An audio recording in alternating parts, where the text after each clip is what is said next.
From Washington, this is VOA News.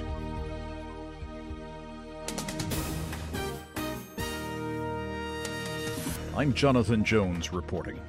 The U.S. Senate advanced a stopgap funding bill on Monday that paves the way to reopen the federal government 3 days into a partial shutdown.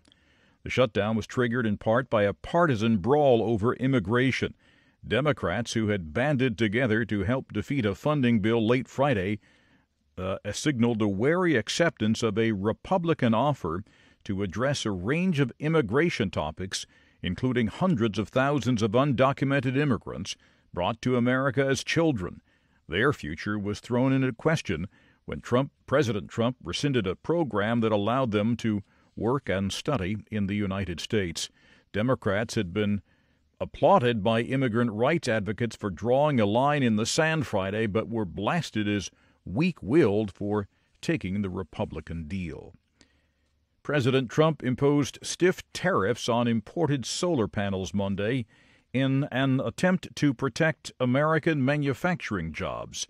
He has often promised to get tough with China and other exporters that he says compete unfairly with American manufacturers. The tariffs start out at 30% on solar panels and decline over time. 2 solar panel manufacturing companies were seeking even higher taxes to protect them from competition by low-cost imports in the hope of reviving their troubled firms. China and other nations that face these new tariffs may end up challenging the president's decision at the World Trade Organization. This is VOA News. The United States is expressing concern about Turkey's offensive in northern Syria. Top officials are appealing for restraint. They're worried the conflict could spread. At a briefing at the White House Monday, Press Secretary Sarah Huckabee Sanders said the U.S. understands Turkey's legitimate security concerns and is committed to working with Turkey as a NATO ally. But she said increased violence in Afrin disrupts a relatively stable area of Syria and distracts from international efforts to ensure the lasting defeat of ISIS. Pope Francis apologized Monday for remarks he made defending a Chilean bishop accused of covering up sex abuse.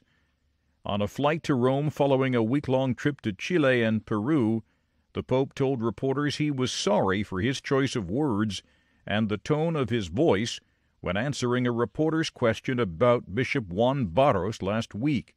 He said his words wounded many and were a slap in the face.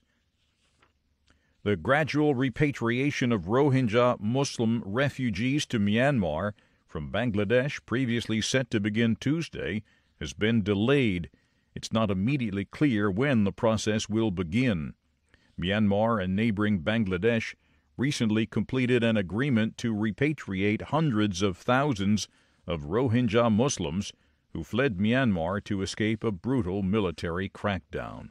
Aid workers in the Rohingya are worried that refugees will be forced to return to a place that they fled just a few months ago. Vice President Mike Pence said Monday that the U.S. would move its embassy in Israel to Jerusalem by the end of 2019. He told Israel's lawmaking body, the Knesset, Jerusalem is Israel's capital, and as such, President Trump has directed the State Department to begin initial preparations to move our embassy from Tel Aviv to Jerusalem. And former soccer star George Weah was sworn in Monday as Liberia's new president in a ceremony held at a packed sports stadium in the capital, Monrovia.